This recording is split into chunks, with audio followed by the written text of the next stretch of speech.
Yeah. So, that was awesome. cool. Yeah, that was the start of it. Were they different when you saw them in the bar at that stage, or were they still just stone-faced? No, they still made me bloody buy the beer from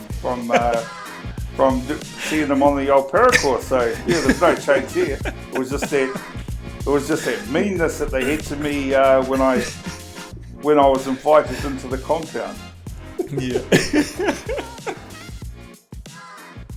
Our guest today served 17 years as an operational member of the New Zealand SAS and 23 years total service in the New Zealand Defence Force. Philip Hokianga, or Hoki to his friends, served on multiple operational tours whilst with the SAS. Hoki's name and reputation within the unit is synonymous with commitment, dedication, sacrifice, integrity, and loyalty. Through his dedicated service, he went on to add to the strong foundations already in place for the New Zealand SAS to better enable the next generation of operators coming through the ranks. He has since taken those lessons learned, combined with his strong value set, and applied them successfully in the business world, becoming a director of Vertical Horizons New Zealand, a highly successful approved training organisation, delivering a vast array of certified training and assessment courses across multiple industries, including fire and emergency services, youth and gateway, infrastructure, maritime, transport, security, and more. In this conversation, Phil shares some of his incredible journey, some of his successes, some of his failings, and his current battle with prostate cancer, in an effort to help others learn what they can in order to keep moving forward. I hope you enjoy this episode as much as I did.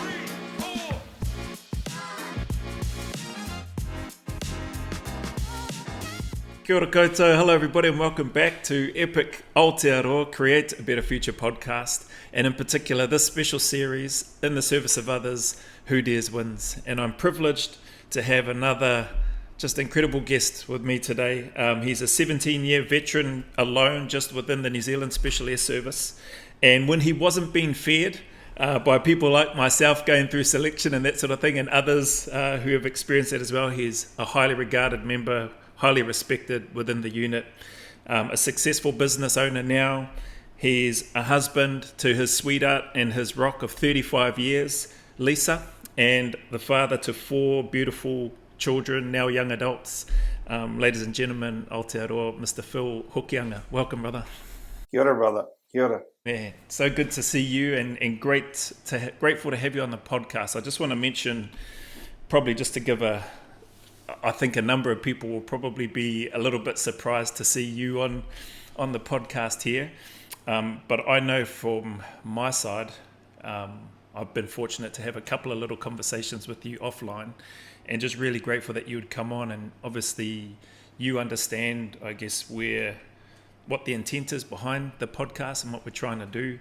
And because of that, I guess you've been gracious enough to give some of your time with me today so that we can talk about your time, your journey, and not only the time in the unit, but also where you're at now and a few other things along the way. So I guess I just wanted to kick things off with this first question, I'm going to dive straight into it with you because I'm mindful of the time, and I'm also mindful that I only get one opportunity with you on this podcast. So Phil, if you wouldn't mind just giving us a bit of a rundown of your desire and where that came from to want to join, and we'll start with the New Zealand SAS, and obviously there's pieces and stuff in there that you'll speak about leading up to that.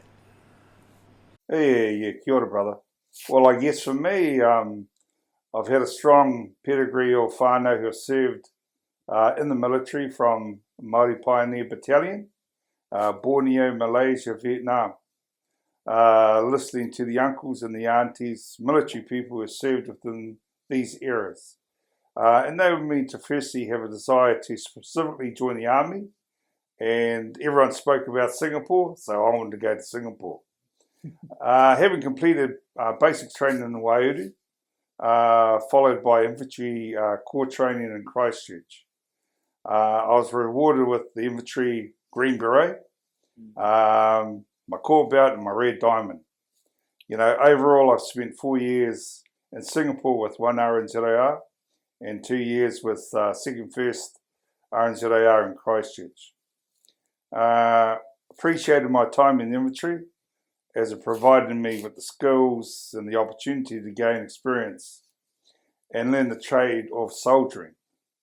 I also enjoyed the brotherhood and the way that we rolled as a platoon in Burnham. I really enjoyed the camaraderie, the social gatherings, barrack life. 4-man rooms, live firing, being on CB, that was a new experience. Sports events, going out there and doing exercises. And the least thing I enjoyed the most was being on the playground. The fact that we rolled as a platoon also meant that you never got into a punch-up that you couldn't win. So that was always good. Especially on our Friday, Saturday sessions that we used to have back in those days. I have to ask, Phil, sorry, I know there's some more that I want you to carry on speaking about, but CB, what did you get put on CB for? What were some of the... some of the dumb things that I did? Yeah. Well, they didn't even need to be that dumb. They could just be some fluff or a piece of thread that you didn't burn off or whatever. But yeah, it was always that. I think once they had sort of said, right, I've had enough of this, I'm going to teach you a lesson, then you got CB. Yeah, miraculously something always appeared.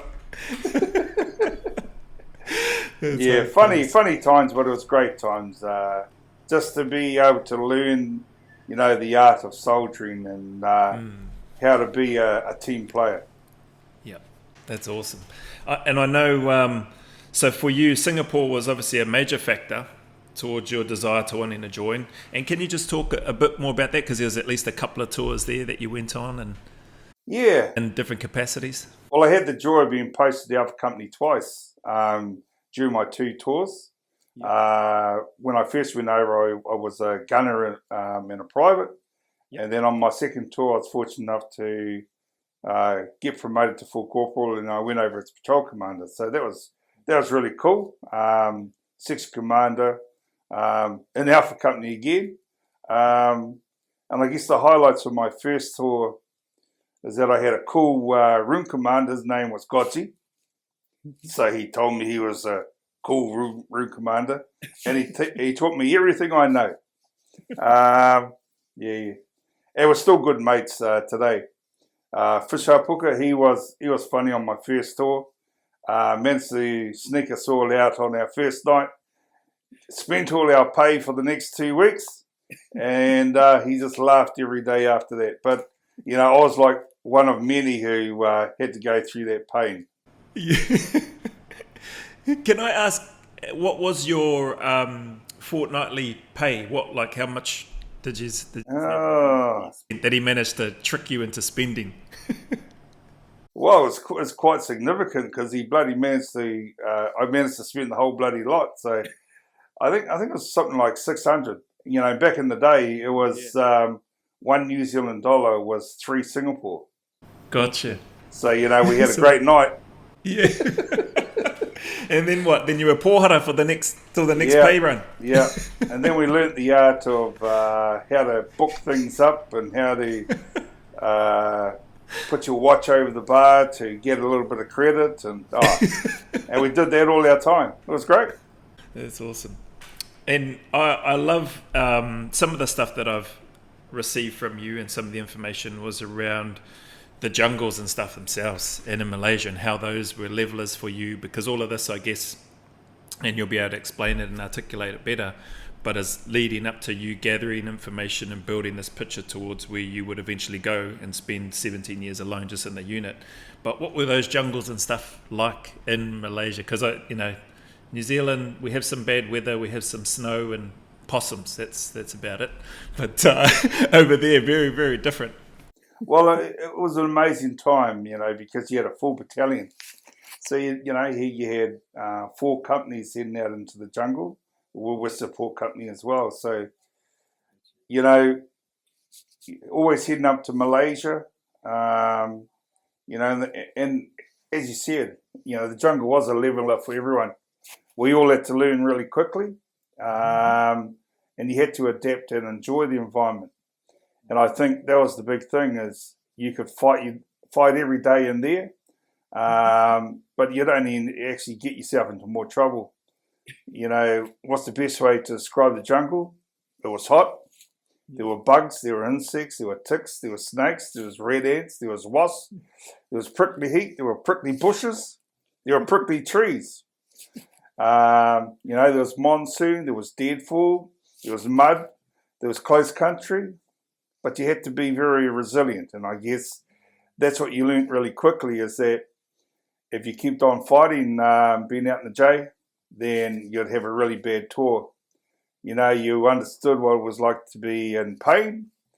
You really appreciated each other and the humour that you have with a platoon out in the jungles.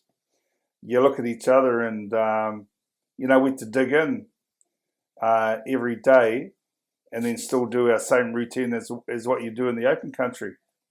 You'd panic, there'd be joy. You just really respected each other because you all went through the same pain. And I guess every time I exercise finished, there was such enjoyment when you got back to camp. And then you all talked about all the stories that were occurring on your 2 or 3 weeks out in the jungle. And I guess that was the point. We spent a long time out in the jungle. So, you really had to get used to being in that environment. Man, and your guys, there's something about your group that went through and that served a lot of time in Singapore like you guys did. I remember some of my platoon sergeants and that sort of thing. There's just something different about those senior NCOs that I had, and even the NCOs that had been there. They often spoke about it. I would just be mesmerised sitting in the sort of company lines and in the smoker room, so to speak, of listening to them talk about their time in Singers. And even when we'd have little get-togethers usually at their homes in the housing area and in the garage, and I'd just see the photos everywhere of their time in Singapore and that sort of stuff. And it's just always very, very cool. There's something about, your group, your cohort, generation, whatever you want to call it, that served that time there. And I wanted to ask, were there many, because that would have been quite challenging. I know a lot of people pull off on basic and core training and that sort of stuff.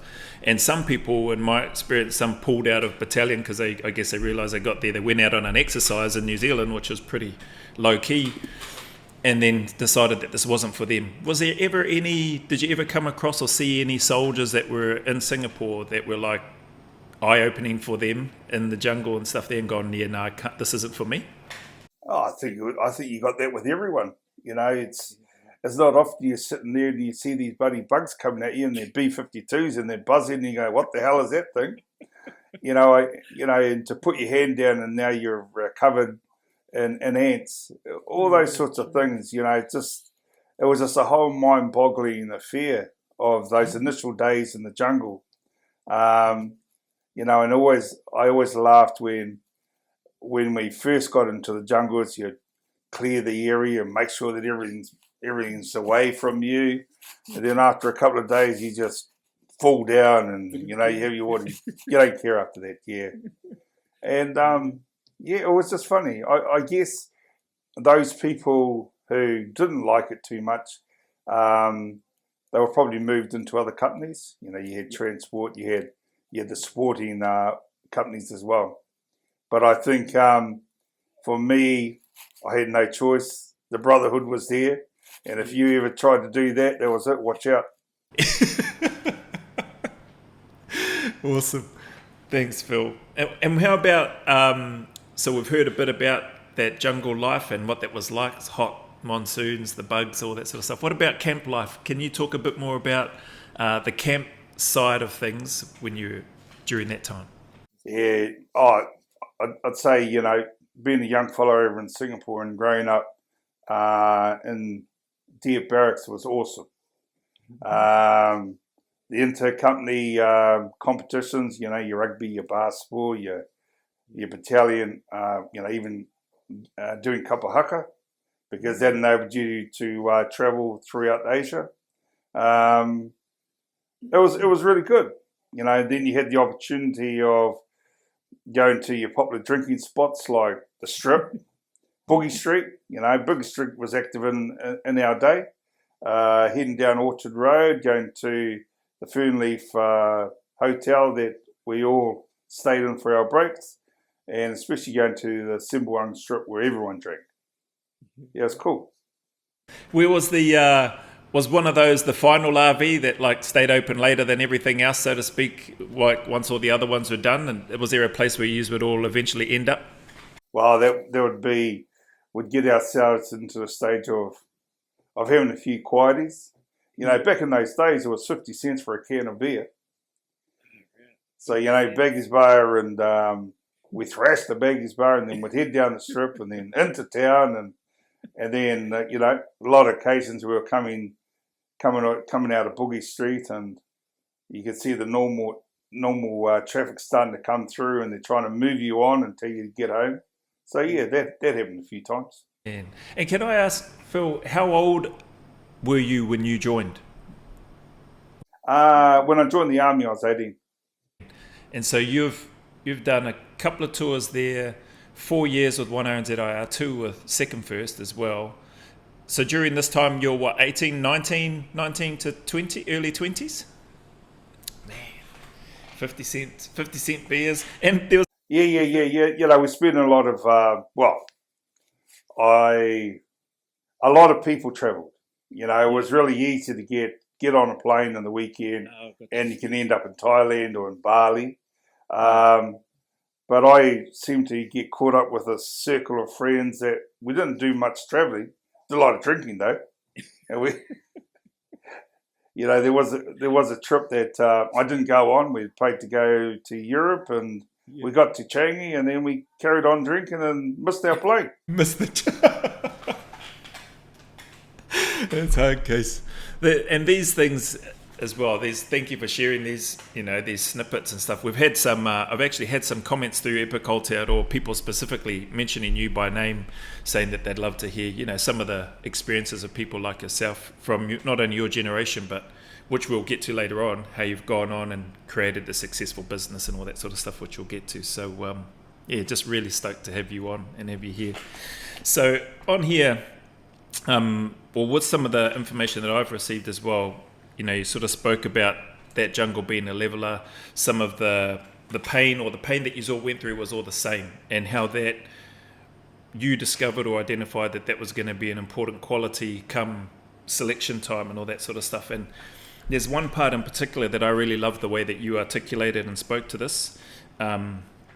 You mentioned that you had a glimpse and an understanding of what was going to be needed in order to become a soldier in the SAS or an SAS trooper. And this part here really got me. The more I got exposed to them and learning from others, the easier it was to apply to do selection. And I just want to take a couple of moments here before I get you to speak to that, is that this part of this podcast is part of what all that's about. Like I'm imagining that when you went through, there was not a lot of information. So I'll get you to speak about that. Not like there is these days through social media and all that sort of stuff. It was probably to a lesser degree than yours. When I applied, it was just speaking with people that had already done it, that had passed. There was nothing else. And so taking those tidbits and then trying to apply that for my own preparation.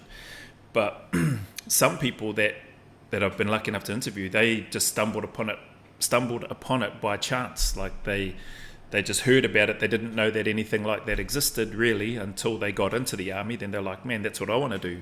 I think Chris Kumaro spoke about that. He was like, he's seen some guys in the overalls and, you know, slightly longer hair, and he's like, who are those guys? And it's like, oh, I want to do that. And so these parts, when you spoke about, the more I got exposed to them, learning from others, the easier it was to apply. Some of the contacts and the feedback that we've had through the podcast, it's been quite eye-opening for people to see operators like yourself speak about some of their experiences in a really unique and Kiwi way, but also, and the Australians that we've had on here as well in their own way. But it's also been empowering. Now, whether or not they do it, I've got a whole bunch of messages from people who I won't name who are saying that they've been inspired now to want to go do selection, to join the unit, to serve and do this and that. And that's awesome. So for you, coming back to you, Phil, would you mind speaking about what some of those experiences were like? You don't have to name the people, but who you might have been fortunate enough to interact with to start gathering your intel, which then helped spur you on to then join the New Zealand SAS. Yeah, couple. I guess I was very fortunate in that we had our senior soldiers who were Borneo Vietnam, and a lot of them had served in the SAS. So just by watching them and observing them and talking to them, if they wanted you to talk to them, was another story or another issue. But to see the way that they did business, that was just mind blowing for me. Sitting back and understanding, that these people had gone out and done operations, as well as the infantry guys who had. But specifically the SAS guys, and just the way that they were, they weren't guys who were overly talkative, and it took a long time for them to trust you before they started to share. I loved watching them out in the bush because of the way that they moved and the way that they became one with being in the jungles, and just them being in a happy space out there. And I learnt a lot just by the way that they were, and when you got to know them, the stories that they could share. And I guess I was very fortunate that I had a lot of whanau who were in the military, so they could refer to an uncle or a cousin and let me know my whakapapa and my journey in the military at that time. And I guess we were very fortunate that we also had very senior military guys like Fred Barclay and all these types of guys who were ex-unit guys. And to see them come out in the field with us, that was just amazing. It's another story to be told. But I guess having this presence of these unit guys who are now in the battalion and just seeing what they were doing really gave me a clearer understanding of where I wanted to head. And so during any of those conversations, what was maybe some of any of the standout advice, or was there any standout advice or things that you got to learn from them when you spoke with them? Suck it up. Suck it up, yeah. And if you want to get there, you'll get there. And it was really interesting because they would give you, I guess, and as I mentioned, they'd give you an idea of where you can be, but you have to put in the effort to get there. Yeah, gotcha. So that no quit, don't give up type of. And then they'd laugh at you too. And probably likely because they knew what was coming or what it was all going to be like. Yeah, absolutely. Awesome. I love that. Thank you for sharing and speaking about that as well. I wanted you, or if it would be all right if you spoke about, because I think selection, there was no pre-selection when you went through. It was just straight into testing, was it, Phil? Or was there still pre-selection and then? Yeah, I think we did pre-selection. And it was 10 days though testing, for you fellas. Yeah. Straight 10 days. And that was interesting because I'd been on a parachute course 2 weeks before I started. I don't think that's the best prep for a selection, but I did. And it was funny because there was a couple of squadron blokes on the course with us. Gotcha. And it was just really cool just talking to them because they were able to relax a little bit, being outside of unit, being on the para course, and just talking to them, and they were pretty straight up too. They says, mate, if you want to be there, you'll be there. We'll see you at the end. Gotcha. That was it, and it was sort of a time when there was a lot of interest in going into the squadron. I think back in those days, a lot of people thought that you had to go through recon in the battalion to go on before that pathway. Yeah. But just meeting unit guys who had moved out and done their time in the group, talking to them, and then meeting these two chappies on the para course, that really nailed it for me of what I could potentially get up to later on. Yeah, awesome. And what did you discover What was your thought process or things going through around the selection, the 10 days, the first 7 days and then the last 3 days sort of thing? I think you mentioned something offline when you were talking about this being shattered or whatever, and then just trying to push on. Well, I laughed because we went in with them into Papakura camp, me and another bloke, and we get there and they're smiling at us. They say, "Oh, you guys just wait here, and we're going to head into the compound." They put their berets on, they look at each other and they roll in. About 2 seconds later, they come flying back out and they beast us all the way into the old bloomin' compound, and I'm looking at them. They give us a cloth and we have to go and clean all the bloomin' cups. So I was just like, what's going on? 1 minute they were our friends, next minute back to business. Yeah. So what I learned out of that is don't turn up early. Don't turn up early. Nice. That's hard case because I could imagine what that's like once they you're there as a candidate. It's like, well, I thought we were friends, like we were talking before. Yeah. But no, I understand. That's awesome. And I guess to finish off your question, the things that I got out of selection was that I understood that day one was just a hello and how you going. Day two was, we're surprised you're still here, but we'll keep going. And then I sort of really appreciated that your first 7 days is about them getting everything out of you. So they physically drain you, they restrict the amount of food that you have, and then I realised that the selection actually starts about day 7. Because now it's all your mental resilience that they're looking at. They're testing you in that area. So, that last 3 days, that was pretty amazing, And if I remember rightly, when we did our last 50K, a lot of the boys were pretty pumped, and a lot of them, did some exceptional times finishing off the 50K. That's awesome. And is that because you knew, did you have an idea of how the selection flowed over those days? Did you know that at that time the 50 clicker was the final piece? Well, we sort of hoped that it was going to be hoped.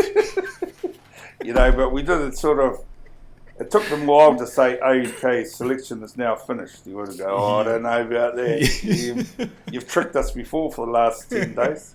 But yeah. Yeah, gotcha. Man, awesome. And do you remember, Phil, how many started your selection and how many of you were left by the time you guys finished? On my selection, we did have a large number.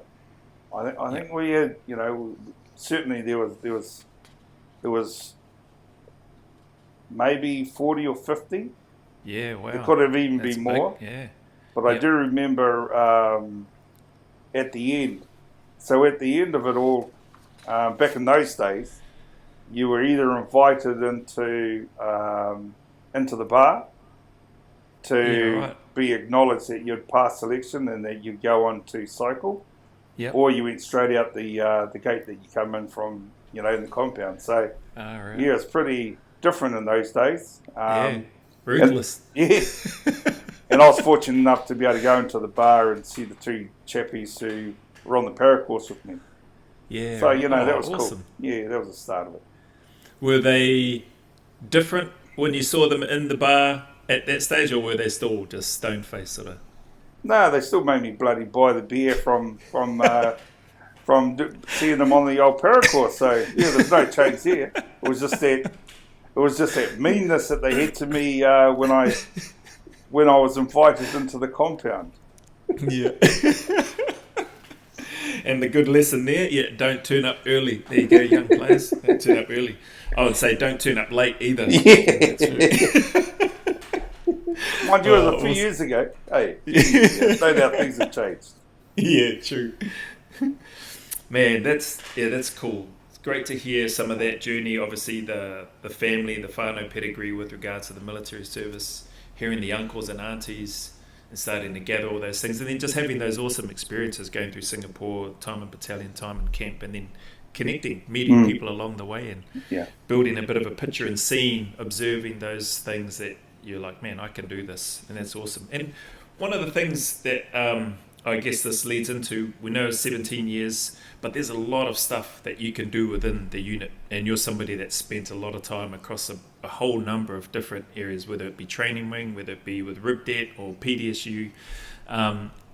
So I was wondering, Phil, would you mind sharing or just talking a little bit about what some of those experiences were like and what they entailed, as much as you're able to without delving into, you'll know what you can and can't speak about, but say, for example, training squadron or training wing, what was that like, and what sort of things were you organising and preparing for?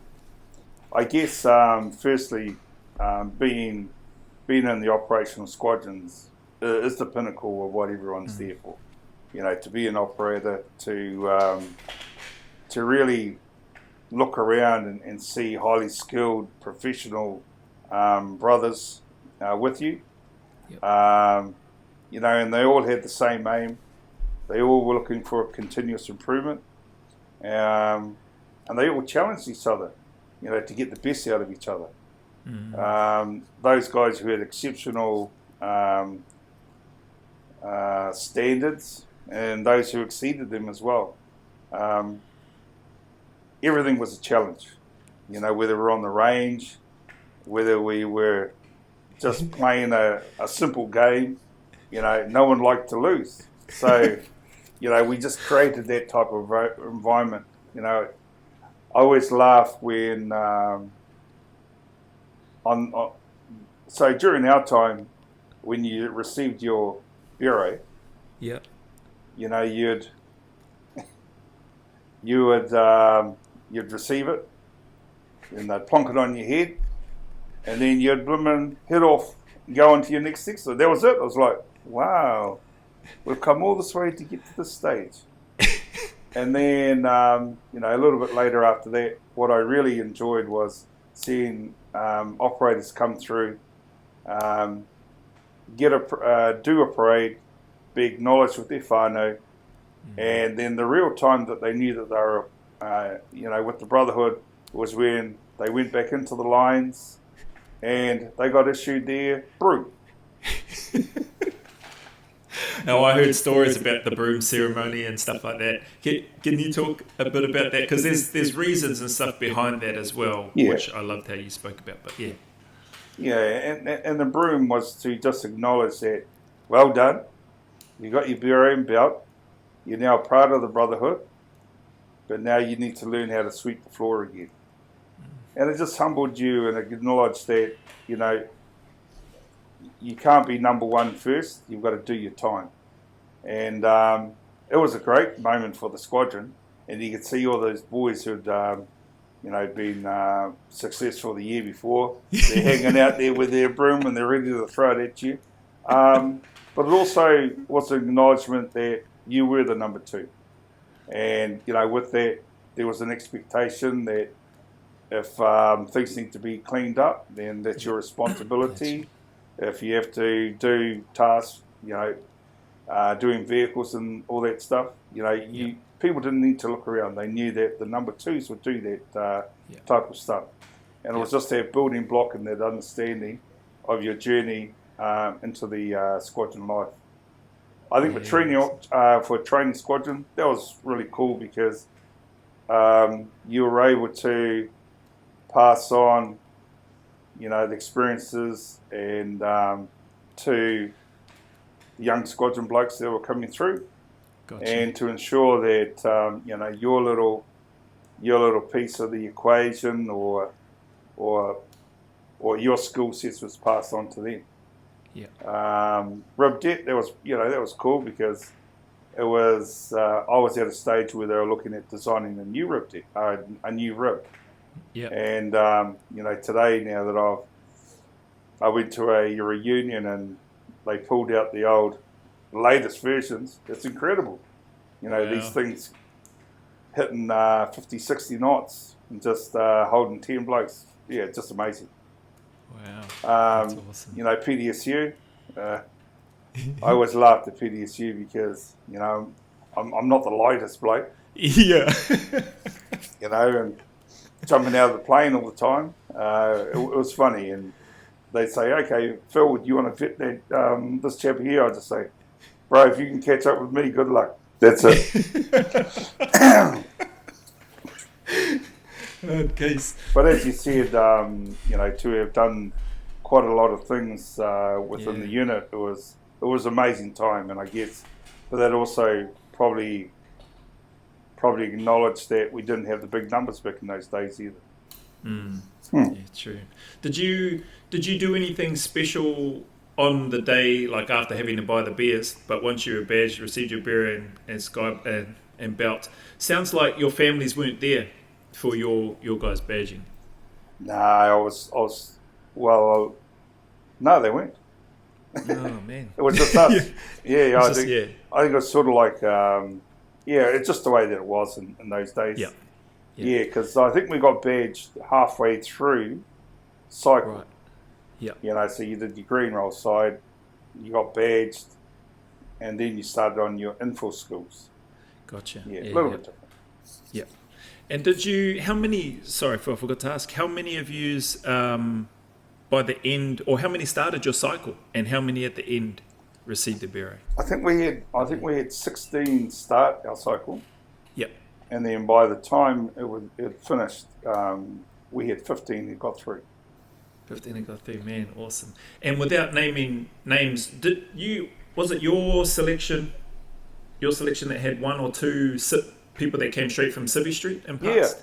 Yeah, we had a couple of them, and they're amazing. Yeah. I think it was really interesting watching their progress as well, and just seeing how unprepared they were. Yep. And having a bit of a chuckle about that, but they got through. They got through, yeah. And that's impressive because, not many people do, considering the amount that apply.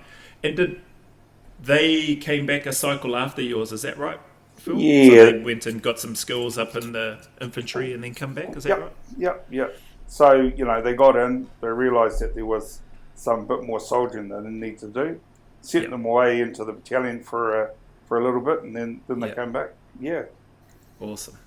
Thank you for speaking about that, because we get asked that a fair bit on this podcast from some civilians, what's the path? And so to hear that, I did some digging around and heard that was some of what's happened in the past. So thanks for speaking to that.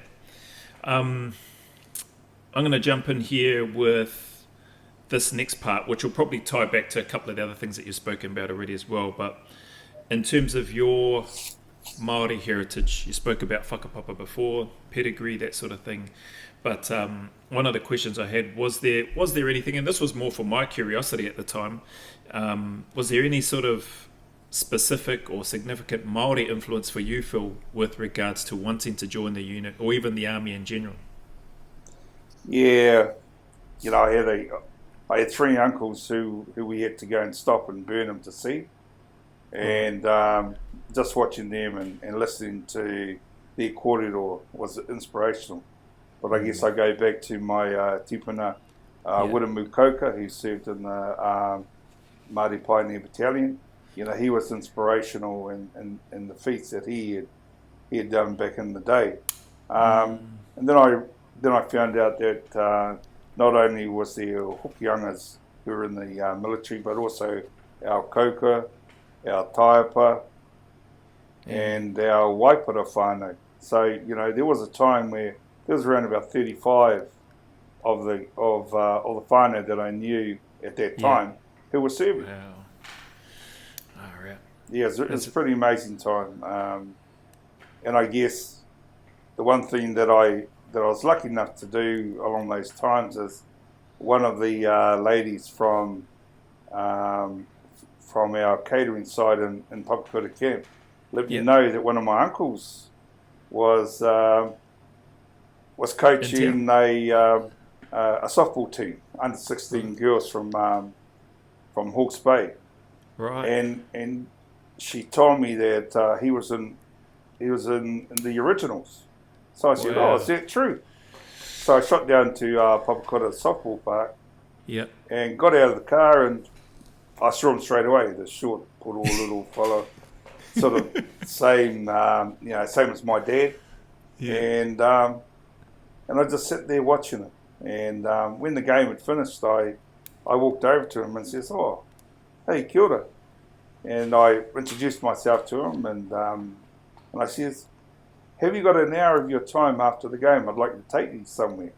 So he was sort of looking at me saying, "Who the hell's the 6'3" Hokianga when I'm 5 foot nothing?" But he says, "Oh, kei te pai." And I started driving to Popkura Kid. And he started looking at me and he'd say nothing. And then I got him to the gate of the compound. Now, I don't know how it was back then for him when he was serving, but he started to look at me again. He said nothing. And I walked into the history room. And I says, "I'll take you to a photo, and this is me." And he looked at me again. He says, "Oh, so you are an operator within the SAS?" I said, yeah, I'm a trooper. Yeah. And I said, "So where are you?" And he walked me to the left, right down to the first photo. And he goes, "This is me here." Yeah, and it was amazing. So we spent a little bit of time just connecting the dots. And that was a great moment of meeting an uncle who had served in the unit. Oh, he was an original. Yeah. I bet. That's awesome. That's incredible. And you still in contact with him nowadays? He passed a few years ago, but every time we had a reunion, he'd be expecting something of me. So, he'd ring me up and say, "Oh, I need a belt," so I'll go and get him a call belt. Yeah, lovely man. Very sad day when I went to his tangi as well, when he passed. Yeah, I bet. I bet. Man, what a beautiful story, beautiful experience and moment to share with one of your uncles, one of the originals. Man, yeah. That's a hair stand up on the back of your neck type moment, that one for sure, Phil. Yeah, it was, mate. Yeah. And actually, you touched on, so 6'3" you are, and you mentioned obviously you're not one of the smaller people that have gone through and onto selection. We'll talk about that stuff a bit later on. But do you remember, maybe you didn't, but did you weigh or know what you sort of weighed before you went on selection? And did you weigh yourself when you finished? Well, I know I lost a lot of weight. Yeah. I think when I started, I was maybe around about 105 kgs when I started. When you started, yeah. But definitely I knew I'd lost a lot of weight because my pants fell off me. So, yeah. Yeah, awesome. And I want to sort of move into now some of the, without going into like details of operations and that sort of thing, but whether it's operation or whether it was training, whether it was time in the unit, but was there anything about whether it was an operation, training, or just time in the unit itself where you learnt the most about yourself or your values or something else? I guess, squadron life was full on. We had A and B squadrons at the time. Yeah. You rotated through the Black Squadron, which is counter-terrorism, and then the Green Roll. And was that a year at a time? Yep. Each year you rotated back and forth. Yep. And I guess a specific moment for me came in 1999. The East Timor crisis began. Yeah. And there was attacks from pro-Indonesian militia groups on civilians. It expanded to general violence throughout the country. A troop of us was deployed to Australia, to the Northern Territory Air Force Base, and our task was to look after the aircraft as we went in and picked up any refugees out of East Timor or Dili. Yeah, right. Yeah. It's probably really cool because we went in with the Aussie SAS guys who had the same role of looking after the aircraft as we picked up refugees. Yep. Man. And so then with your time, would that have been your first operation with the unit then, or? No, that was the second, I think. the second Yeah, one okay. I deployed on. Yeah. Yep, gotcha. And were there any, in your time, because there would have been there's been a number of trips and operational deployments, whether they're long or short ones, that you've been on, that you, I guess, learned anything that was new to you about yourself personally?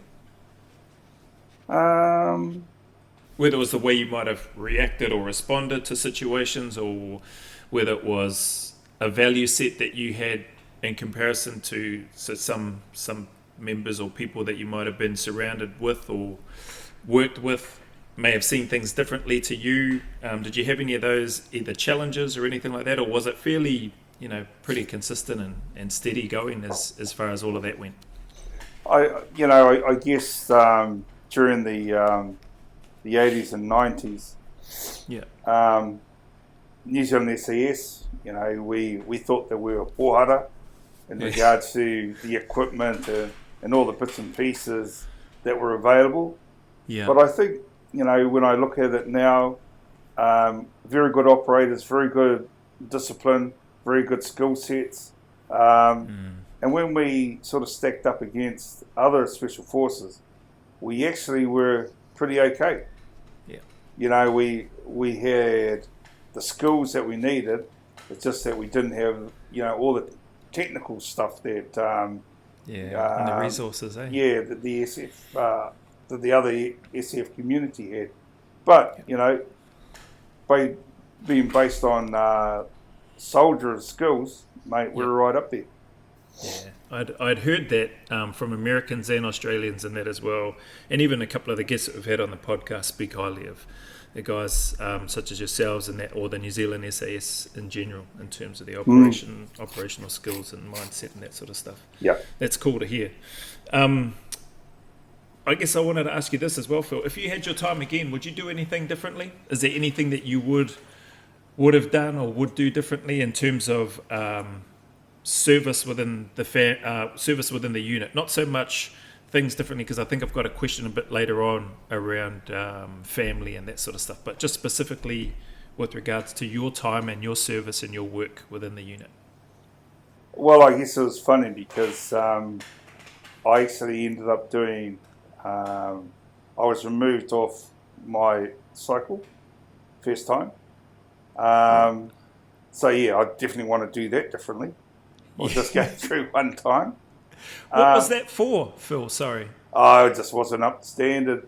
And that's where I did my second tour to Singapore. Gotcha. Yeah. And then whilst I was over there, there was actually a training team from the SAS come over, and I was fortunate enough to have a conversation with the training warrant officer at the time of the group. Yep. And he said to me, I've had a little bit of I've checked up on what occurred when you were removed, and we're offering you the opportunity to come back. So I guess with that, I took the opportunity. And, awesome. As a result of that, I spent many wonderful years serving in the group. That's awesome. And can I ask, were you given, when you were removed off the first time, was there any reason given to you? Or was it just like, haven't met this standard or whatever, we're sending you back? Yeah, it was basically that. Yeah, right. Very hard to take it back in those days too. Having to return to battalion. But I guess the funny thing was that when I was given the opportunity to go back to the group, went back to the unit, and then they sent me back over as SIG for a selection course to Singapore. So I'm like, holy. So I guess that's how things roll. It's 1 minute I'm back over there. The guys are looking at me, and there's a selection course being run, and I'm one of the SIGs. So I don't know. Well, it all worked out anyway. So it did. Through that, and it all worked out. And as you said, spent many wonderful years there in the unit, being not only feared but highly regarded and respected. So this probably, yeah, so this leads into the next question. So we've talked about that. If you had your time again, yeah, I wouldn't want to have to go back and do cycle again. What about any regrets from your time serving in the unit? Whether that was in regards to your service, either in the unit and or this time on the home front, because 35 years, there's some questions in there that I want to ask. You know, how do you sustain that? How do you use, because it's not an easy thing for anybody that serves in the unit, and to maintain a marriage and children and all that sort of stuff. Would you? Maybe we'll start with that first. Yeah. What are your thoughts, Phil? How have you and your sweetheart Lisa been able to keep your marriage strong and be able to stay together for such a long, and still together and carrying on? How have you been able to do that? I guess in the unit, I always appreciated the skill sets of the operators and the operational readiness of the group at all levels. In my time, we had the privilege of going out on many exchanges, exercises and deployments. I guess my biggest regret was being in the stadium. When my kids were being brought up, I was never on the court, as my wife brought up our 4 kids under 5 years old. And as you said, very lucky after 35 years that we're still together. My other regret would be the guys in the training squadron back in the late 80s or the early 90s who didn't get the opportunity to deploy on operations with unit guys. This would have been the pinnacle moment as a soldier for them, as it was for me. A large number of them deployed onto the circuit in the early 2000s into Iraq, and we always bumped into each other as ex-unit guys. We're headhunted by different security companies. Yeah, I remember when we deployed to East Timor, we staged out of Australia. I was the QMS at the time. I'd been in camp for 3 days, making sure that everything was good to go. And then the next minute I was at Whanau Air Base when I realised that I hadn't actually told my wife that we were going away. And so ringing her up from Whanau Air Base, telling her that I'm getting on a plane was pretty hard. And I still get grief from that today.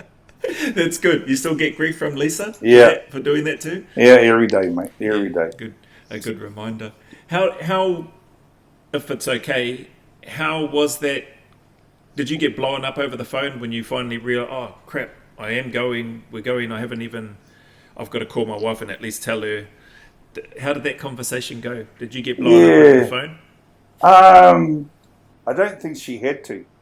Okay. It was just the way that she responded, and it's something that I really regretted was the way that I informed her, and probably wasn't the first time as well. Later on, but 4 kids under 5, and I guess I'm like many of the unit blokes. I was just really happy too that policies changed and the whanau were briefed as they should be, and they were all, reassured that there'd be a process here to look after them when we were away. So gotcha. I guess that was a part of the change that was happening within the group at the time. Yeah. Oh, awesome. Thanks for sharing that, and and those memories, those experiences, and those, particularly I love how you spoke about the guys from those 80s and early 90s that didn't have that opportunity, but that you still crossed paths with them, when they were bouncing around on the circuit and that sort of stuff while you were in. Yeah, and it was, it was really neat to see them, but it was also really, really understanding that a lot of the guys who were in their, older stages too, so we'd always make sure that they're okay, or try and do something for them over there. But they were just having a whale of a time, living their dream.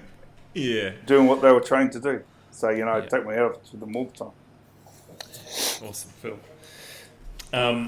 This one here, I know it's still difficult because you've spoken about this when we've had a bit of a chat in some of the notes, and it's still a little bit hard to talk about even after this time. But I wanted to ask you about a time, whether it's operational training, where you've gone through the experience of tragically losing somebody, another brother from the unit and that sort of thing, and not so much to talk about or relive that pain, but to maybe share how you perhaps have been able to sort of move through that or move through that grieving process and still stay strong, because for a lot of people who have been in those moments find it very, very difficult and challenging to be able to move forward. So I guess for you, have there been any times, Phil, whereby you've tragically lost, very good extended family or family members from the unit during, whether that be training or operations? Yeah, probably just talk about a training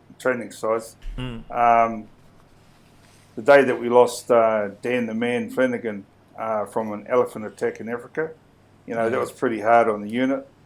The patrol had gone to Africa with the boys from Hereford, 22 SES, and they did a night free fall parachute infill to start an exercise, and they then had a foot infill into the AO, and as they were patrolling, they made contact with an elephant herd. So they then were getting chased by the elephants. Dan went left, the other patrol members went right, and unfortunately the elephant followed him and killed him. It was devastating for the unit because, and during that time was the first time that we'd lost someone, especially in the way that we lost Dan. And to be at the Auckland airport waiting for his body to be returned was pretty hard. The whole unit conducted a full military funeral in Tauranga at his marae, and it's something that I'll never forget. In today's setting, the loss of so many brothers is a reminder of why we do what we do, and they're always in our hearts and minds when we gather. Some great brothers and sisters have been lost in service. Yeah, absolutely. Thanks, Phil.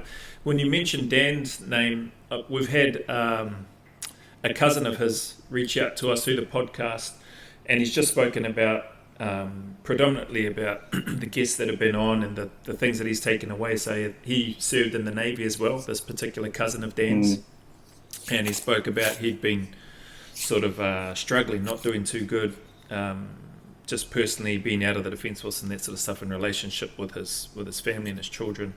But listening to the podcast and experiences, which like yourselves, like your experiences, but others, has been a source of help and strength to him. And then he mentioned there's a couple, I won't mention their names here, but one of the guys, I'll mention it to you off camera, was at the catch-up that we had down at your place not that long ago, at your service. He was ex-Navy, an officer, and he knows him. And then that's when he mentioned, also my cousin Dan was in the unit, but he got killed by an elephant. And I know that there's still some, even when I read his email from the cousin, there's still some speculation about that from his side, and I understand, but to hear you speak about that, because I've never heard anybody that was there or involved with all of that sort of stuff speak about it. So to have you speak about that and clarify those sorts of things here on this podcast, I really appreciate it. And I know his cousin all as well. So and we might have met them because we also went to his wife's tangi when she passed as well. Gotcha. Yeah. I've missed a question which I wanted to go back to. When did you marry your sweetheart? When did you and Lisa get married and tie the knot? At what stage of your military career did that happen? Or were you high school sweethearts and then are you allowed? Or was this testing the memory? Yeah, it was testing the memory. I guess, yeah, I think I'd been in the unit for a while, and we were, I think I was senior NCOs around that, sergeants around that time. Gotcha. What was unique was that the camp was closing, and we had the last official function in the officers' mess. Wow. So yeah, we invited 100 people. Yep. Then we had we had the 100 people in the officers' mess at that time. Yep. Had all the fine cutlery and all that good stuff. And they really put it on for Lisa's grandparents. She got chauffeured in and chauffeured out, and Wow. and then we went into what is now the bar, and then we had a great night. We were still dancing at 6 o'clock in the morning. Yeah. Yeah, it was great. It was great. So, yeah, we've been through a lot, Lisa and I. Yeah. And how did you pop the question, or did you propose, or did she just tell you that we're getting married? You know how it is.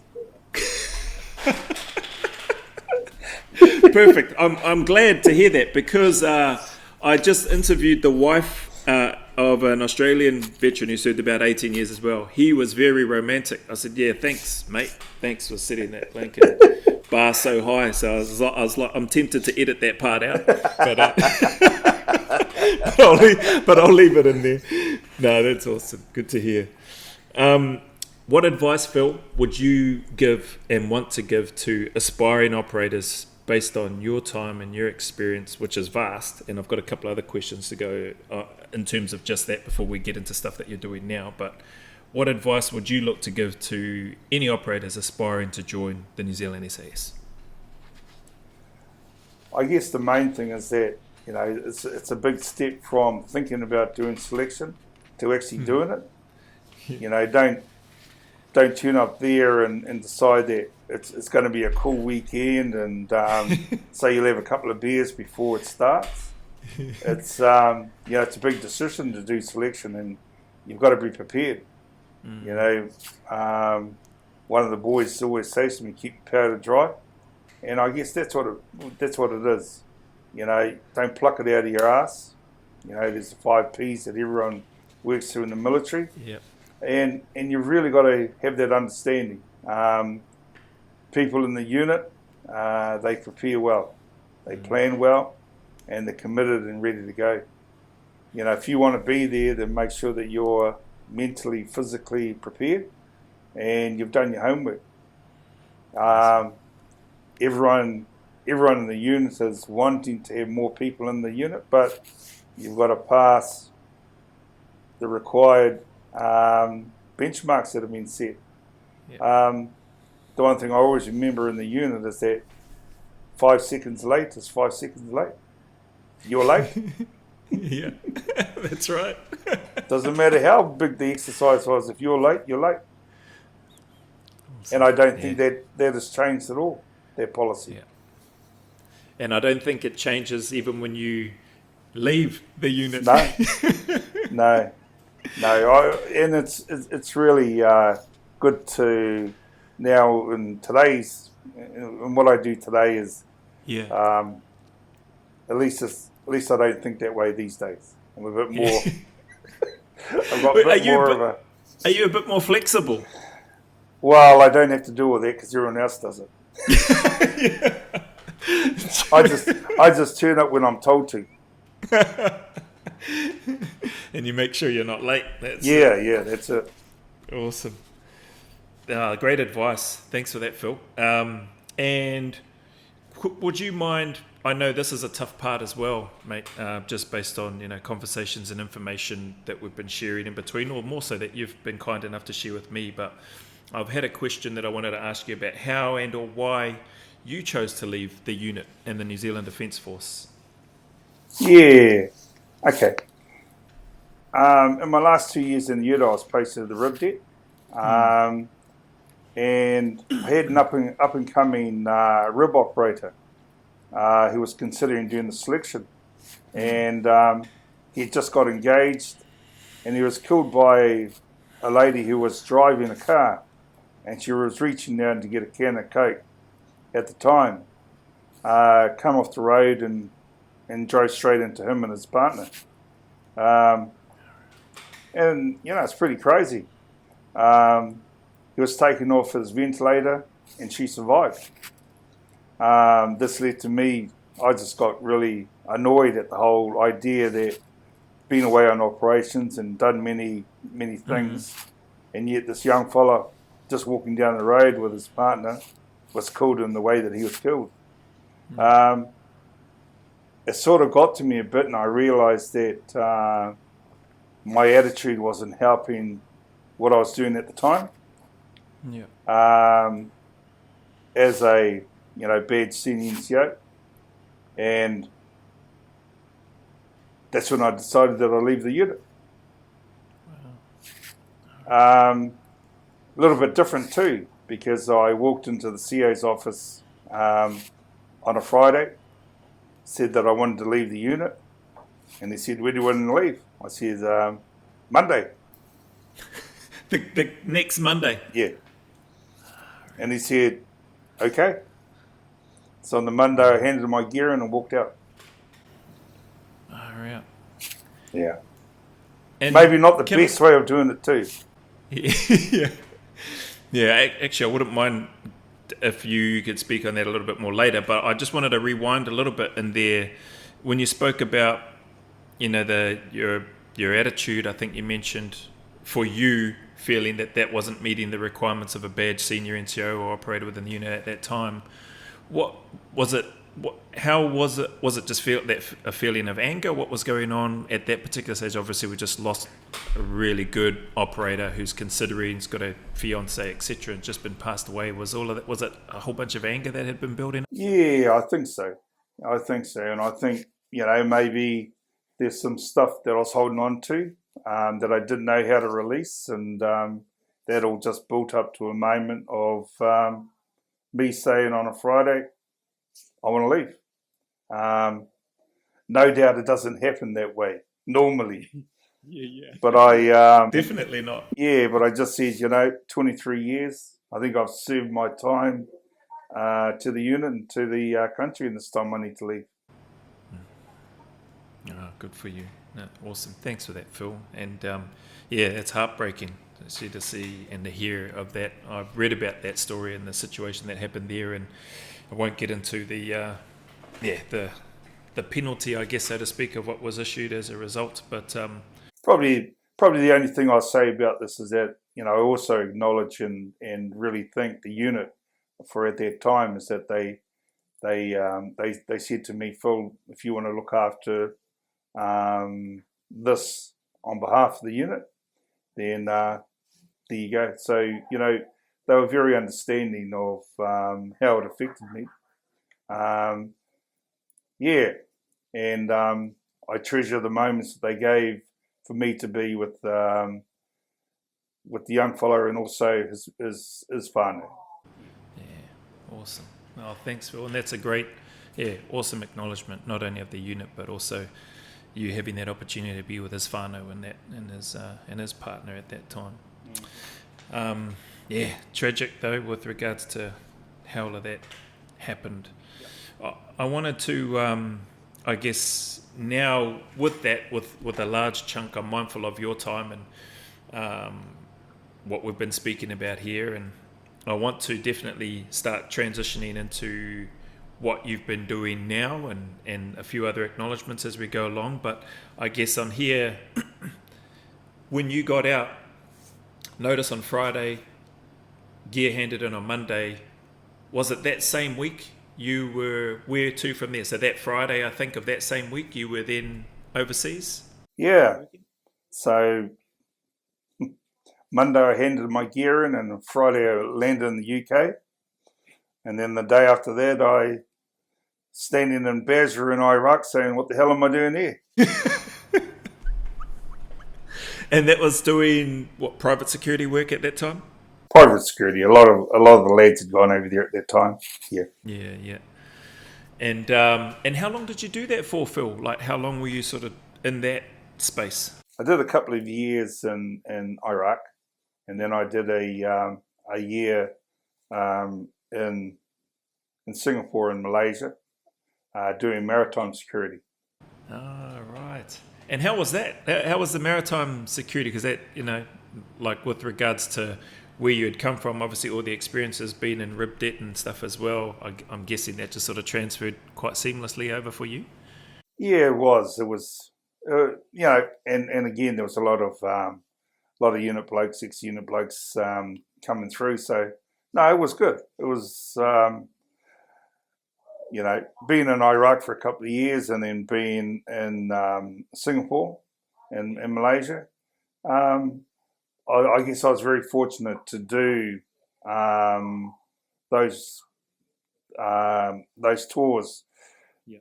But I guess, once again, if I could do it all over again, I should have just left the unit and stayed home and stayed close to my wife and my kids. Yeah. But I didn't. Yeah. No, thank you for sharing that. And these are great points, because whether they're former operators or whether there's operators that are serving now, the cool thing that I enjoy about this is that we get feedback from all of those different operators that have served from your generation, those that have recently gotten out, and those that are still serving in. And it's been really good to sort of digest that information coming through, and it's great to hear some of your experiences to date. And just on that, Phil, and I think you sort of made it clear, but it would be great if you could speak a bit about this, and I know you have through some of the information that you've shared, but the advice that you would give to serving members who are looking to discharge or looking to transition out of the Defence Force. What advice would you look to give there, which is obviously you don't want them to do what you've just mentioned, what you did, go to the CO, I want to get out, when, Monday, and then gone. Yeah, don't do that. For all the brothers and who are thinking about leaving, just really understand what support mechanisms are out there for you. For any of the people who are leaving, join the Veterans Affairs. I only joined it a year ago, so figure out how many years I haven't been a part of the Veterans Affairs, and I must say that they look after you so well. So join the Veterans Affairs, talk to people who are inside the Defence Force, talk to people who are on the outside. Don't make it a rush decision like I did, and just seek advice. I was fortunate enough to have the privilege of doing a degree with a number of ex-unit guys.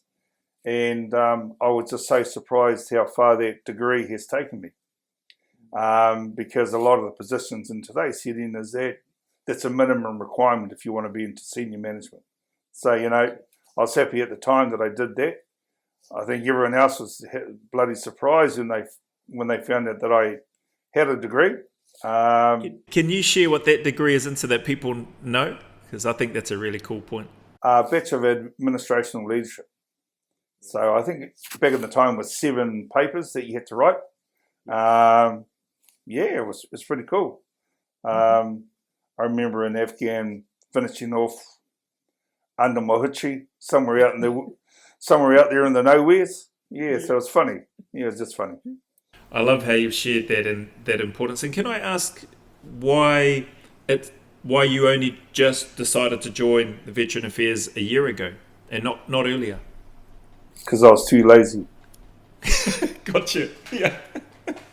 And the same thing has happened to my brothers. My brother, he just started only last month.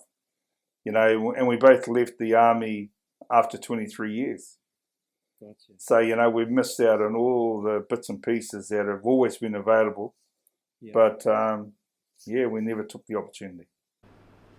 Man, great advice. And I love, there's a piece that you shared with me as well, just as people are planning their transition to either join and serve in the unit, the importance that you articulate so well about the importance to also plan your transition out. of the army and understand what you're entitled to while serving, and getting yourself upskilled, which you've spoken about as well. So that's, thanks for sharing that information. And it's also, making sure that everything's okay on the home front, because now you're not going to be that person who's always away. How does that look? And don't just bowl out there and then panic and say, now I've got to find a job. I think everyone in the NZDF can easily transition into employment. It's just understanding that you have all the tools in the toolbox, and don't be shy. Everyone is screaming out for these ex-military people. You would be surprised. And it's just understanding, identify good networks where you can, ask the question and seek advice. Awesome. That actually segues nicely into the next question, which is sort of on the back end, advice which you've already given or which you've shared here to people or serving members who are looking to discharge. But the other part, the next question was sort of, what advice would you give to ex-Defence Force members? And some of that is in the answer that you've already given, like joining Veterans Affairs and that sort of thing. But ex-Defence Force members who are out and maybe struggling in their transition process, what advice would you give to people from that, whether they're XSF or whether they're just Army in general or Defence Force in general? What advice would you give, Phil? Step one, just stop and breathe. And, just understand that you're going through a hard time, and don't be hard on yourself. Don't be hard on people around you, and just take that moment to breathe. And, there's a lot of us who have gone through this, but when you come out of it, you're going to be fine. And I think that's the part. It's, for me, one of the big things that I've done is that, being with a bunch of silly old farts who you can talk to and who relate to you, and I've got that where I live. Our high performance Maori crew, they're amazing blokes, amazing in that they will take the time to listen to you, amazing in the fact that they're there when you ask for help, and you're reciprocal in the giving that and the love that you can give back to them when you need help. But there's always the next unit bloke close by. It's just understanding that you're not alone, and it's better to talk to join the SAS Association as a start point. Join the Veterans Affairs. They've got so many support mechanisms there. Beautiful. Awesome, Phil. Now I want to, and those are great points and great tips and advice for anybody that's listening, particularly from a Defence Force background or setting, and hopefully they can take some of the information that you've shared here away and apply it if they need to. This sort of leads me into where you're at now, and in particular your organisation, your company that you've built, Vertical Horizons. Is it Vertical Horizons Group, Phil, or is it just Vertical Horizons, your company? Well, I guess firstly, I'm a director within Vertical Horizons New Zealand, and I have shares. So I don't want to get any bigger than that, because the old big boss man will come over and say you're wrong. But yeah, for Vertical Horizons, I guess when I was, I got some advice from a mentor back in the day who said to me that when my boy turns 10, you need to be home. So I did that. When Jaden hit 10, I stayed at home, and then managed to find the court and stay on the court as opposed to being in the stands. Do you understand that, court at all? Yeah, okay. Yeah, I do. And your boy is the oldest out of the four? Yeah, Jaden's the oldest. Yeah, he's the oldest. Yeah. And then I guess from there, me and one of the owners back in the day, we got on really well because Bruce was actually one of my instructors from cycle. So we knew each other. And then it's been 15 years. Wow. So where did that spark come from to create Vertical Horizons? And can you talk a bit about what Vertical Horizons does? Maybe what it was when it initially started? Because I don't know too much about it personally, and I don't know if it stayed the same or how it's evolved. Would that be all right, Phil? Yeah. So Vertical Horizons is a private training establishment. It's about 20 years old now. It's been around for a while. Yeah. Bruce and 3 other guys come together, and they wanted to create a company where you could go to them and any type of industrial training or health and safety, you could do it from the one company. And it was amazing. So, back when I first started, I actually started with Vertical Horizons through a brother-in-law who was complaining to me about the training that Vertical Horizons was providing. And I said, really? So I went back to Bruce and told him. And then Bruce says, well, you bloody sorted it out. And I said, hey. So scratched my head a bit and then went back to my brother-in-law and says, okay, mate, I'm now Vertical Horizons. What do we need to do to fix it? Yeah. And we fixed it.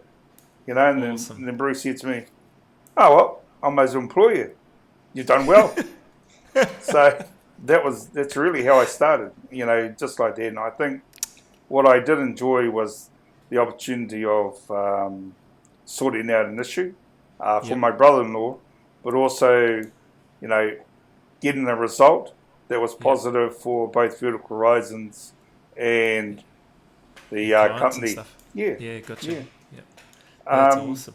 Yeah, and I think what it has enabled me to do, in today's setting, is that we've now established a well-oiled machine. We've got very good people who are in place. Yeah. They have the same ethos and expectations that have been derived from Bruce and those from 15 years ago. And actually, they've taken it to a new level. So I'm just very, very proud that I have been able to be in the company. 15 years later, we've now got good people who are doing what they need to do and making it bigger and better and all those wonderful things that you expect within a company. Beautiful. And you have... well, I'm sure you've got a few operators there, but one in particular who actually dropped your name and said, oh, you should get Phil on the podcast. you know who I'm talking about. Yeah. But, hard case. He's a good man. So I'm really grateful, actually, that he did call me and that he did put me onto you and that you're finally here, that I had the privilege to spend some time with you. Yeah. So thank you for sharing that and speaking a bit about it. And I just want to spend a bit more because I know it seems to be, in my observation of you anyway, Phil, you're not somebody who's out there like many of the other operators within NZ from the New Zealand SAS to speak about yourselves and the incredible things that you've done, to be fair. And so to establish this company, can you speak a bit about, so you spoke about some of the industrial type training and health and safety. And, there may be people out there with... from those industries that will probably have an understanding, they must do this, they must do that, rope access and this and that. But would you mind speaking a little bit more, maybe some specifics about some of those courses in terms of, is it level 1 right through to level 3 rope access type stuff? Is it your health and safety advisor or management or like those sorts of things? I know you do heights and that sort of thing as well, but is all of that stuff right? Or can you speak a bit about some of the education that you guys provide, because it is an education facility and the training that you guys provide and pass on to your clients and individuals coming through? Yeah, I guess anything to do with tertiary outcomes within construction, gotcha. it's a good start for us. Yeah. And, I guess something significant that's occurred is that we are now a receiving body for qualifications, which means that Vertical Horizons can now offer apprenticeships within roofing, within rope access, within rigging, and scaffolding. So we go through the whole qualifications. Yeah, so it's very rare that a PTE gets that opportunity. We've got training centres throughout the motu, and we've regionalised how we want the 4 sectors of New Zealand supported and manned, and it's going really well. One of the things that I'm passionate about is now at the moment working within the iwi space. So I'm finding that very rewarding, and in the focus that I've had, and it's very fortunate that Bruce and the CE and the board have allowed me to do that too. Wow, that's awesome, and so good to hear. And thank you for sharing some of that. Vertical Horizons New Zealand, it's doing amazing things, and there's lots of people there that are the beneficiaries of the training and the services that you guys provide. And so I just wanted you to spend a little bit more just speaking about that. So thank you for doing that. Probably, and on that, if there are any people thinking of getting out, or there are anyone who's looking for work, we're very interested in anyone who's wanting to come for work for Vertical Horizons. So 0800 awesome. Vertical Horizons, check us out. Beautiful. All right, I'll make sure all of that goes in the show notes too. 0800 Vertical Horizons. Thanks, Phil. That's awesome. Well, I hope it is. What, you mean you hope that's the number? Yeah, something like that. Next minute. Oh, that's awesome. Oh, well, they can just come on to us and look up Vertical Horizons with a Z at the end, and start looking at how. Give us a call. Awesome. I'll make sure I put all the links and stuff to Vertical Horizons and that in the notes and that as well, so people can read that and see it, click on it. Beautiful. You've answered that. I'm going to jump into some other stuff here in terms of the business or the company and the growth and that sort of thing, or probably not so much the growth, but more so to do with the importance of that relationship, having a strong spouse, having a strong partner to support you through those years, particularly in service, not only whilst serving in the unit, but also even now whilst doing the business stuff that you do. And would you mind just speaking about that in terms of what you found has helped make it work, the importance of having that strong supporting partner, in your case your sweetheart Lisa, and just I guess what you've learnt over the time that you guys have been together through the challenges and the ups and downs. For my wife Lisa, it's like so many military wives, committed to supporting their partner, and she's always been my rock. She's enjoyed a lot of highs and lows, and I cannot thank her enough for being there for so many years and still being here with me. We've now got 4 beautiful young adults, and having been together for 35 years, we've actually been able to recommit to each other, to be more understanding of each other, and to appreciate each other. And that doesn't come by just doing what you normally do. That's through having an understanding that life should be lived in the moment, right now. And that's what I do now. It's about really appreciating people that are around me, and the joy that I have now is is being powerful in what I do and how I do it, and doing things that are important to me. Beautiful. Awesome, Phil. Thank you for sharing that as well. And everything so far that you've spoken about. And I want to speak with you about this, and I'm glad that you're open to speaking about it. We'll get to some acknowledgements and stuff from your side and that as well on different things. But what a number of people, obviously those close to you will know, but what a lot of people don't know, and some of our audience, is that you currently have a bit of a journey with regards to cancer at the moment.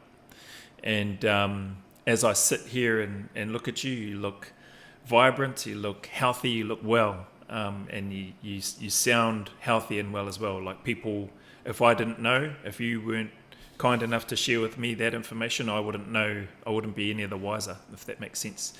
And so I guess, would you mind speaking about that part of the journey that you're in at this stage? Because from what I understand, it's fairly early in terms of the cancer for you, but it's certainly not a short or an easy road. There's a long road ahead, and you've already been doing some stuff that's been happening as well. And what's that been like, I guess, is my question. How has that affected you, or how have you been able to not let it affect you, if that makes sense, in terms of what you're doing and how you continue to live and your family and all those things? Yeah, I had, I was diagnosed with prostate cancer, advanced prostate cancer, during lockdown. And I thought it was just a sore back. So every time... Yep. Sorry, Phil, was this lockdown back in 2020 or one of the ones from this year? It'll be this year. This year, gotcha. Yeah. Yeah, it'll be about 9 months now. Yeah, gotcha. Yeah. Right. So I guess during the lockdown phase, I could still carry on and do my work. All I had to do was present myself in this means, and then I could have a hui, and that's all I needed to do. But I guess what people didn't see after that was me crawling on the ground to get to my bed. And then it just got to the stage where it was too much. I couldn't go and see a doctor, so that was hard.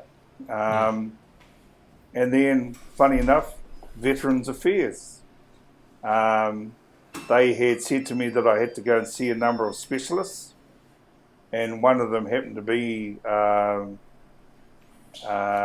had a number of injuries over my time, so I had to go and get some x-rays done. Yeah. Walking into the doctor, he said to me, "Mate, you're not in a good way," and I just explained what was going on. And he says, "I think I'm going to send you away for a MRI scan." He said, "I shouldn't do it, but I think it's a bit more than just a sore back." Yeah, gotcha. So, that's the reason why you should join Vets Affairs. There's another reason. So by doing that and having the MRI scan, that afternoon I was in hospital, and they were saying to me that I've got advanced cancer. Probably about 2 weeks, it was all about poor me, and why has life changed this way? And then after that, I was fine. I says, "Oh, well, I'll just keep doing what I need to do."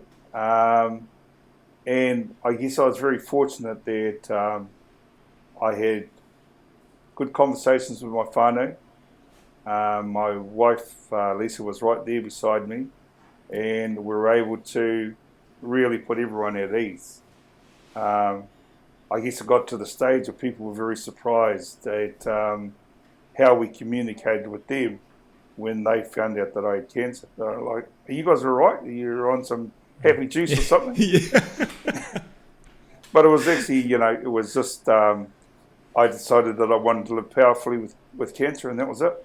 And I guess from the time that I found out to now, it's progressed really well, and I'm actually quite relieved that I was diagnosed. because now I know what it is, and I guess like anything that I do, I'm now committed to a plan, and now I'm working through the plan. And I've had 3 or 4 checkups to date. What I decided to do was to be a part of a international like a clinical trial, was it? Clinical trial, and there's 1,500 people involved, or males, and out of them there is 15 of them from New Zealand, and to date everything is going really well.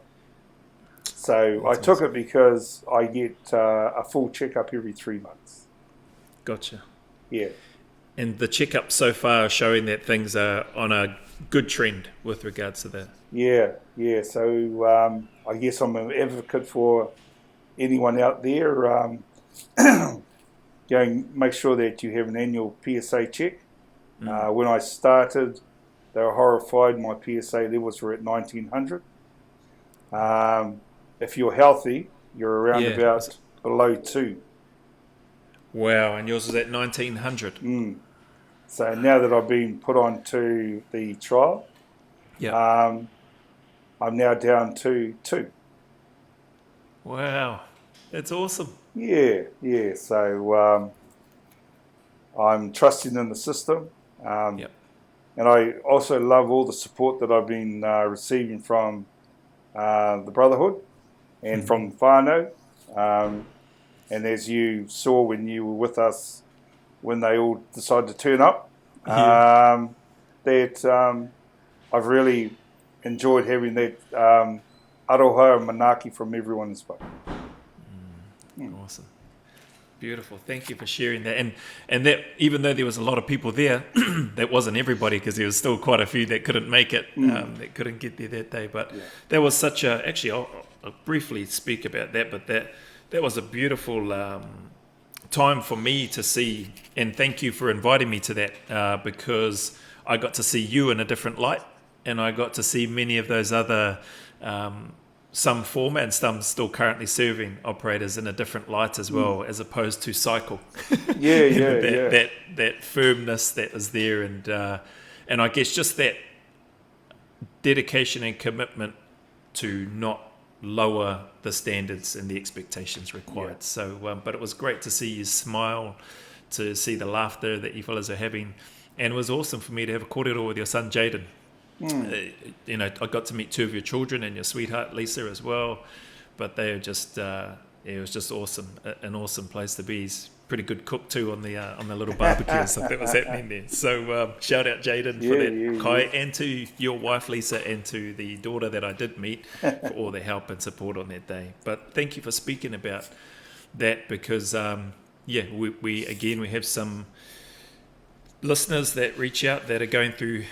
Some are similar, some are going through some health concerns, and some are cancer, and some are to do with drinking and addictions. And so to hear some of the experiences of what you've been able to share, we just know is having a positive impact, and we've got evidence of that just through the comms that we've been receiving. So appreciate you again, Phil. I guess the only point that I've got is that, just recently, one of the ex-military brothers, he's been going through his own little battle, but decided to keep it within himself.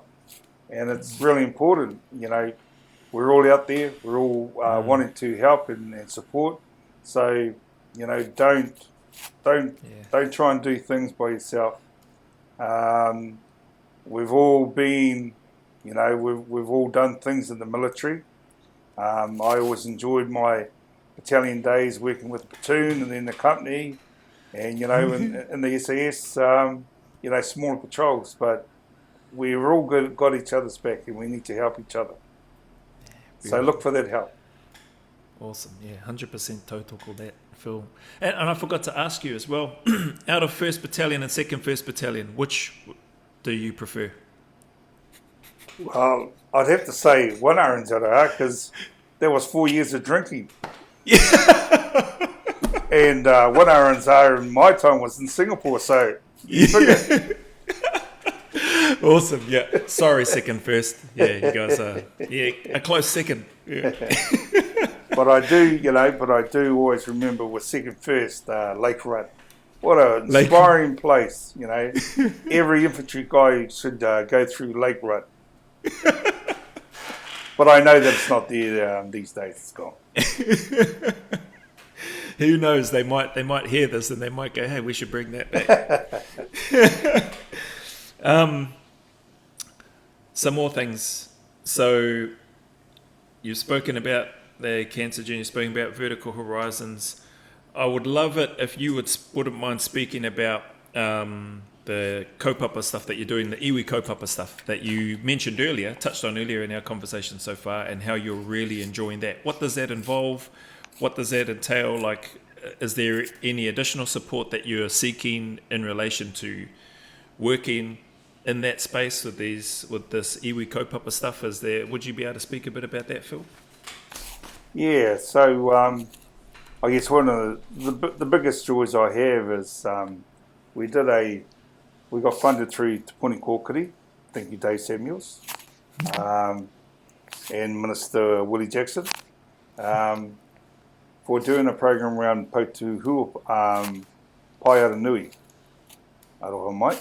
And this was about how can we find pathways for the rangatahi who are at risk. Gotcha. And take them through a journey.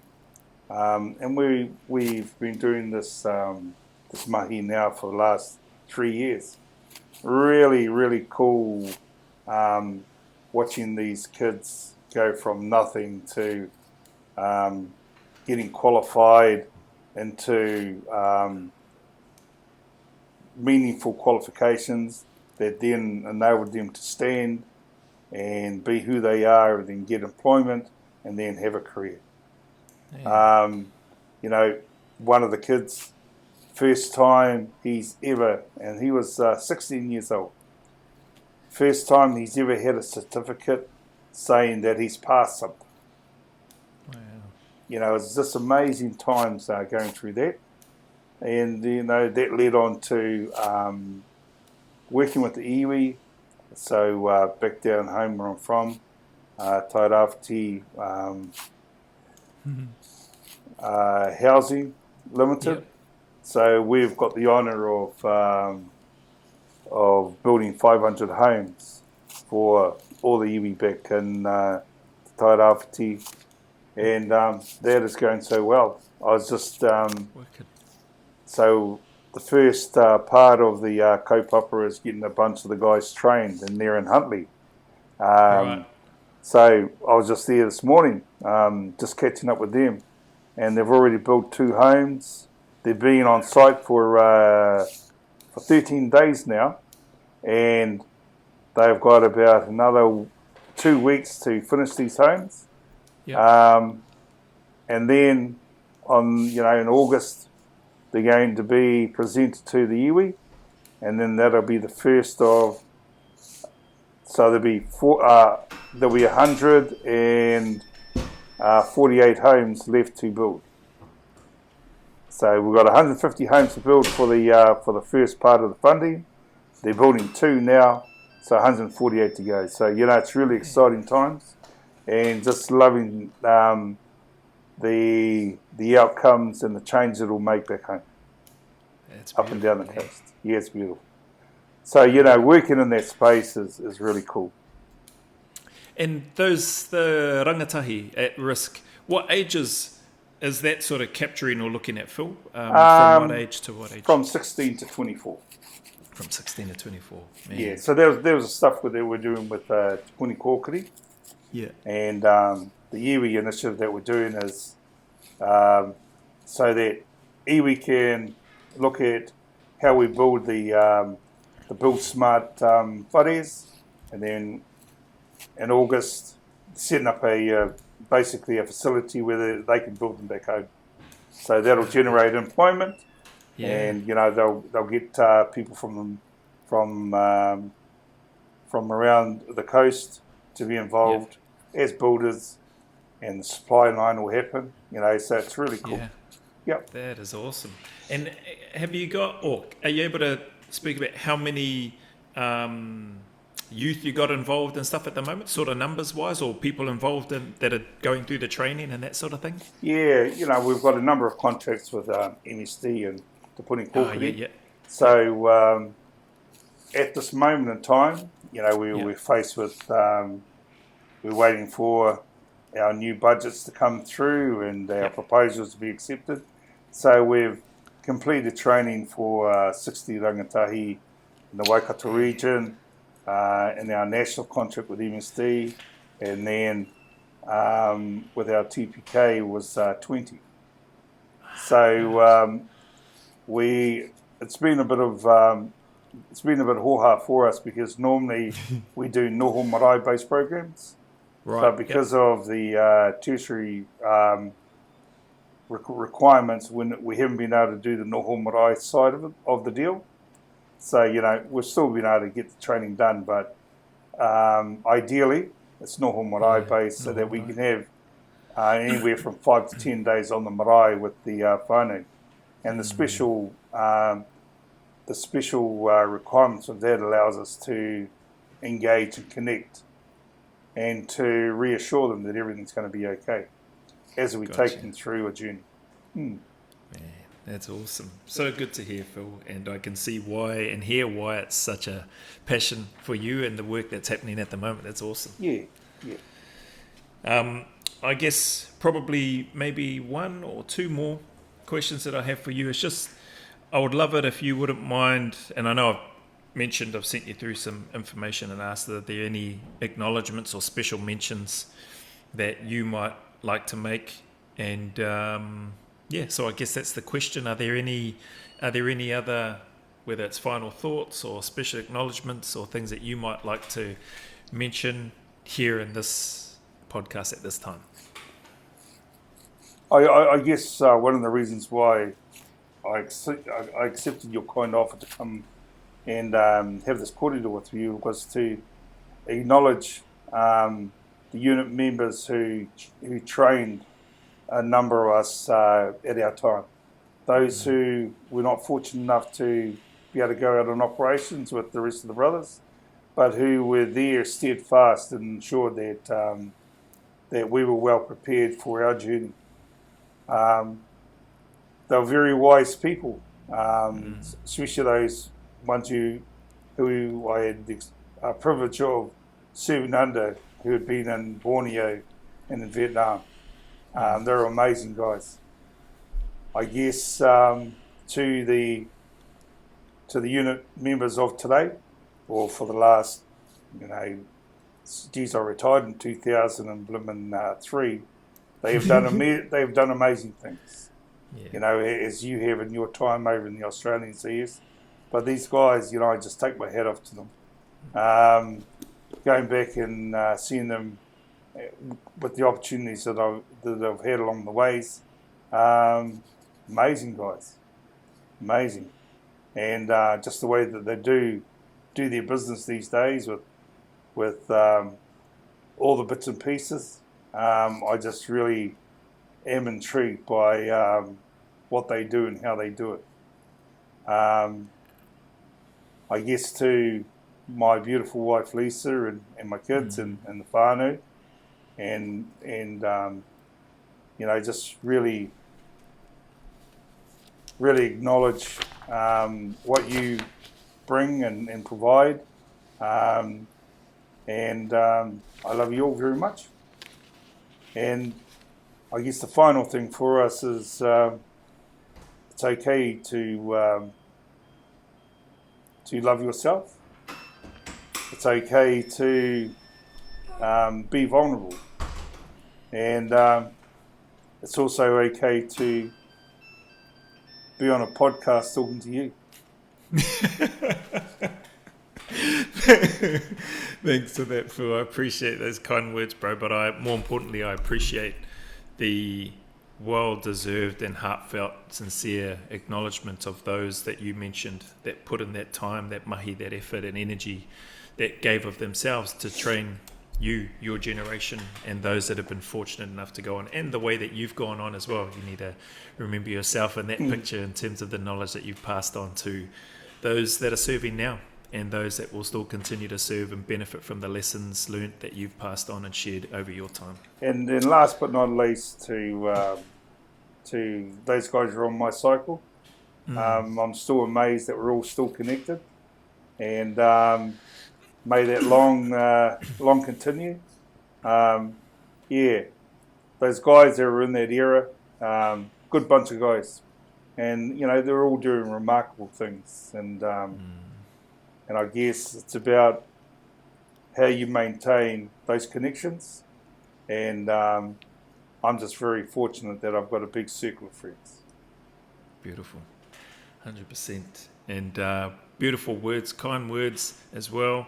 There's one more question that I wanted to ask you, or that I'd like for you to talk about, because I think it carries a heck of a lot more weight coming from you. But I asked you a question about, why do you think some of the Kiwis are so reluctant or hesitant? But you typed down some words which really made sense to me and helped me understand that. But the reason that I put this to you here and for you to speak about, and it wasn't long, but it made sense, is that because I still get harassed or hounded about that a lot.